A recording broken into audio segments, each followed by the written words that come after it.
With the recent announcement of Dying Light the Beast, which aims to return to the survival roots of the franchise, and features the long-awaited return of beloved protagonist Kyle Crane, I felt the urge to revisit the original Dying Light. So today folks, you have the honour of watching me play one of the greatest zombie games ever made. Now sit back, relax, try not to die of absolute laughter, and enjoy this video, specially crafted and condensed just for you beautiful creatures. Meet myself, Kyle Crane, a top agent of the GRE organisation sent down into the zombie-ridden city of Haran to retrieve classified files about a potential virus cure that's not yet ready from a guy named Suleiman. My mission gets off to a flying start as I'm immediately mugged by bandits, cracked in the skull with a crowbar, and then proceed to even offer this zombie a taste of my meat, making you wonder what on earth qualified me for this mission, as I've allowed myself to be spawn camped. Thankfully, I'm saved by these survivors, Emir and Jade. However, this heroism came at the expense of one of their lives, as this guy becomes dinner for the zombies. I ended up passing out, and 3 days later, I was rudely woken up in a tower by some little rascals. I went on to meet this guy Raheem, who sends me off to the 13th floor of the tower to check for a lost survivor, where I came across a zombie which I swiftly took down, and just to be safe, I made sure it was definitely dead. I then found the missing guy, and it turns out this zombie was his brother. It's a good thing I left the body in great condition, eh?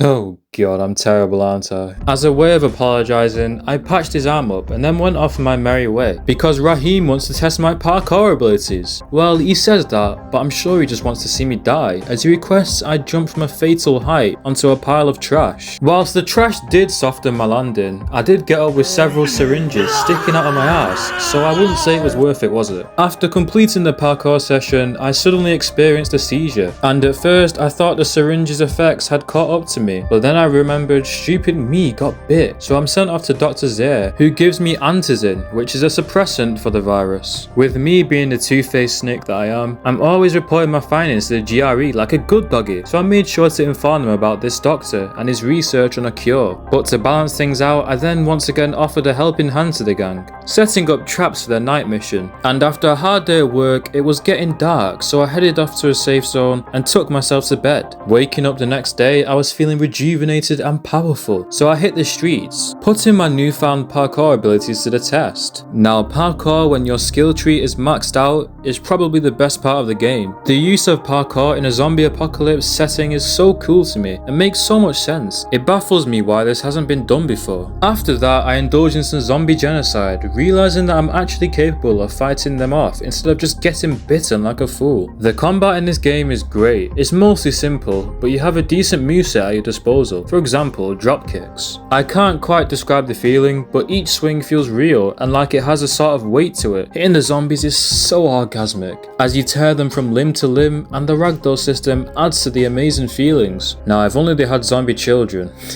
Anyway, playtime was over, so I headed back to the tower, and Jade wanted me to help convince the leader, Brecken, not to go out on a run, because he'd previously suffered a head injury from some bandits and lost his team to zombies. Aww, poor baby. That never stopped them from sending me on runs after suffering a head injury, whilst also being infected. Regardless, I chose to volunteer for the job, and headed straight back out, eventually managing to track down an airdrop. But I'm a good little boy for the GRE, and they tell me to burn the antizin in order to force interaction between the tower and Rais, who is a gang leader we suspect to be Suleiman, as he would be the only other way of getting antizin. As a punishment for my sins, the night suddenly came, and these horrifying things called volatiles were roaming, and when I was spotted, you would have thought I was Usain Bolt with the way I sprinted away. Nighttime in this game is horrifying, guys. I'd be lying if I said I didn't scream like a girl when I first encountered a volatile. Due to my sneaky behaviour, we now had no other choice but to go to Rais for antizin, allowing me to progress my mission and get closer to him. However, before I did that, I decided to lend a helping hand to the residents of the tower. Firstly, I came across this guy who was in terrible pain as he was sold fake antizin, so I went off to confront the supplier of this rip-off formula. He claims his version is superior to the normal one, as it gives you super strength, speed, and laser eyes. What is this? Compound V from the boys? Clearly this guy had been mixing his fantasy of being a Vought lab rat with reality, so he needed a reality check, so I did exactly that by massacring him and his crew. Lena, the tower nurse, then asked me to retrieve medicine for Brecken's head injury from a guy called Ghazi, who's been stockpiling meds for his mother. Right. His mother.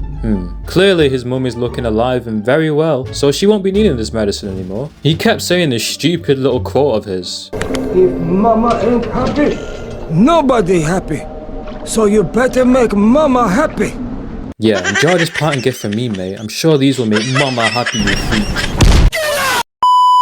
After that strange encounter, I returned to the nurse, gave her the meds, and Bracken sent his thanks. Then I was finally off to meet Rais. Of course, being the villain of the game, he introduces himself by chopping off a man's hand. Lovely. Obviously, he isn't just going to give me what I want, so I have to be a slave for a while. I confirmed with the GRE that this was almost certainly the Suleiman guy they were looking for, then I was off to climb radio towers and extort protection money off survivors. I really immersed myself in the role, taking pleasure in threatening these innocents with death if they refused to cough up the money. After completing these tasks with flying colours, I returned to Rais, expecting my 2 crates of antizin, only to be given this measly amount. I returned to the tower to break the sad news, only to find out that there had been an outbreak resulting in them losing an entire floor, including a couple of kids. Good.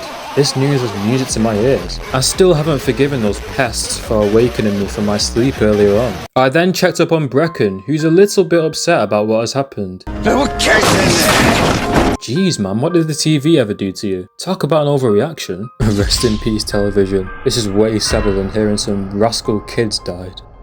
This tragic event has hit everyone except me very hard, especially Raheem, who sat on the roof drinking his life away. In his drunken state, he reveals his love and desire for bombs, hoping to blow up a nearby skyscraper which hosts a volatile nest. Checking in with my GRE buddies, they tell me they can no longer send antizin airdrops into the city, as it wouldn't be politically advantageous. So our last resort is to accompany Jade to an abandoned school, as she thinks this is where Rais is storing his antizin. Sadly, there was no kids remaining into school for me to slaughter, though by the looks of it, someone did a job well done. Eventually we discovered a crate which we expected to be filled with antizin, however instead we found explosives. Oh god, we know what happens now. I just know Raheem is creaming over the mere thought of us now having explosives. I tell Jade to get lost with the explosives as I stay back and fend off Rice's men, and then she makes me promise not to let her brother Raheem near the hive. Yeah, I'm sure that promise will age like fine wine, guys. I return to the tower and this guy is already yapping about the explosives. Looks like Jade passed the explosives on to a guy who used to be on the bomb squad, and clearly either he ignored explicit instructions from her, or Jade forgot to mention the "don't let my brother know about these freaking explosives" instruction. Regardless, anything that happens to that prat from now on is her fault, not mine. Morning time then comes, and of course Raheem has gotten himself in a sticky situation whilst trying to get to the nest. So I've got to come to the rescue. I found his buddy Omar dead on the way,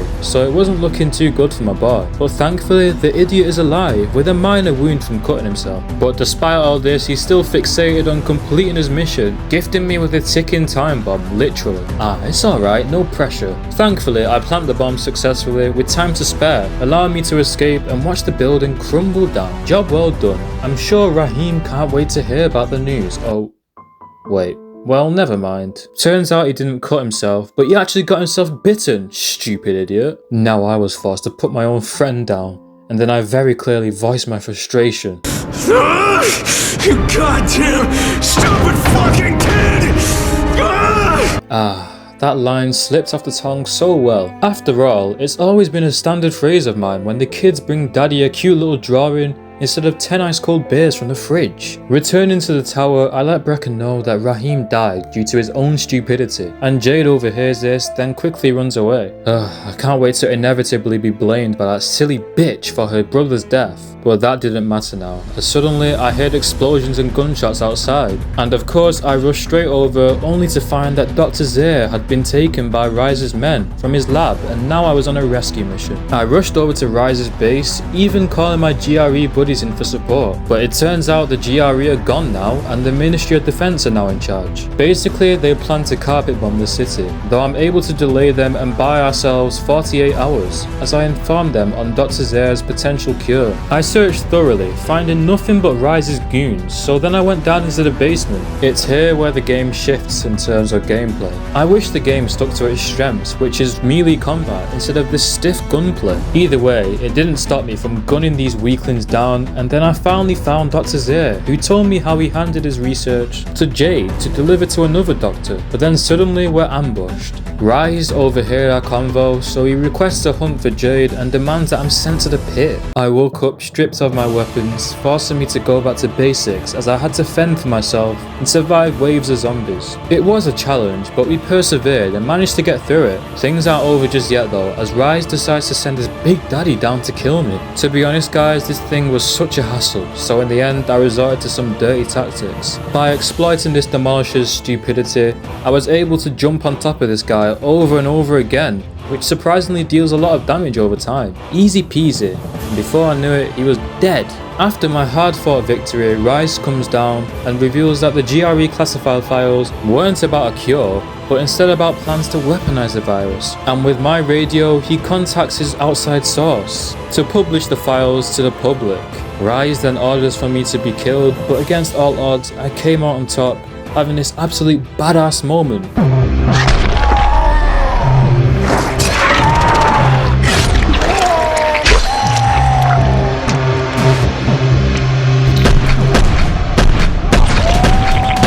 Sadly, Dr. Zere is killed, but in the moment I didn't even care, as I was too hyped after witnessing that generational performance for myself. I asked Rais if he needed a hand, which I don't think he appreciated, so I'm straight out of there, running for my life away from his men. I made it out in one piece and then immediately began having seizures again, eventually passing out. Luckily, Brecken found me and stashed me at the pier, and my job now would be to go after Jade as she has Dr. Zere's research and Dr. Camden is also in need of help. This requires the help of a group known as the Saviors who can get me into Sector 0, a sealed off part of town. But for now, our journey ends here and is to be continued. Thank you to everyone who watched this video, and if you did enjoy it, please consider leaving a like, commenting, sharing the video, and most importantly, subscribing, making sure you've got the bell notification on for all my new uploads. To all my current and new subscribers, I thank you so much, and I'll see you in the next one.